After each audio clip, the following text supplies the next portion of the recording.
ओम नमः शिवाय। नमस्कार भक्तों, आज मैं आपको सुनाने जा रही हूँ सोम प्रदोष व्रत की कथा।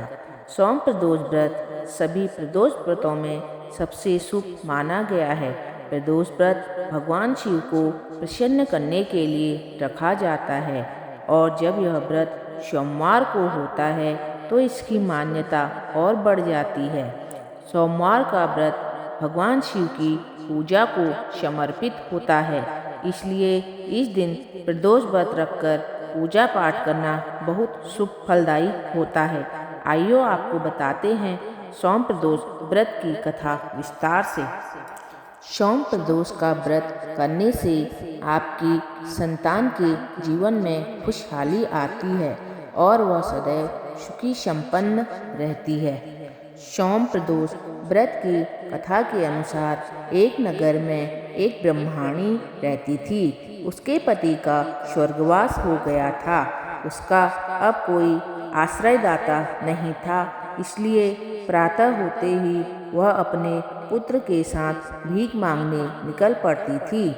भिक्षाटन से ही वह स्वयं व पुत्र का पेट पालती थी। एक दिन ब्राह्मणी घर लौट रही थी तो उसे एक लड़का घायल अवस्था में कराहता हुआ मिला। ब्राह्मणी दयावश उसे अपने घर ले आई। वह लड़का विदर्भ का राजकुमार था। शत्रु सैनिकों ने उसके राज्य पर आक्रमण कर उसके पिता को बंदी बना लिया था और राज्य पर नियंत्रण कर लिया था, इसलिए इधर उधर भटक रहा था। राजकुमार ब्राह्मण पुत्र के साथ ब्राह्मणी के घर रहने लगा। तभी एक दिन अंशुमति नामक एक गंधर्व कन्या ने राजकुमार को देखा तो वह उस पर मोहित हो गई। अगले दिन अंशुमति अपने माता पिता को राजकुमार से मिलने लाई। उन्हें भी राजकुमार पसंद आ गया। कुछ दिनों बाद अंशुमति के माता पिता को शंकर भगवान ने स्वप्न में आदेश दिया कि राजकुमार और अंशुमति का विवाह कर दिया जाए। उन्होंने वैसा ही किया।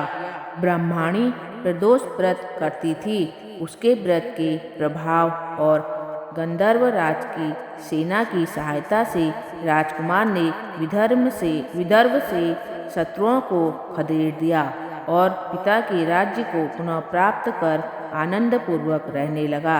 राजकुमार ने ब्राह्मण पुत्र को अपना प्रधानमंत्री बनाया।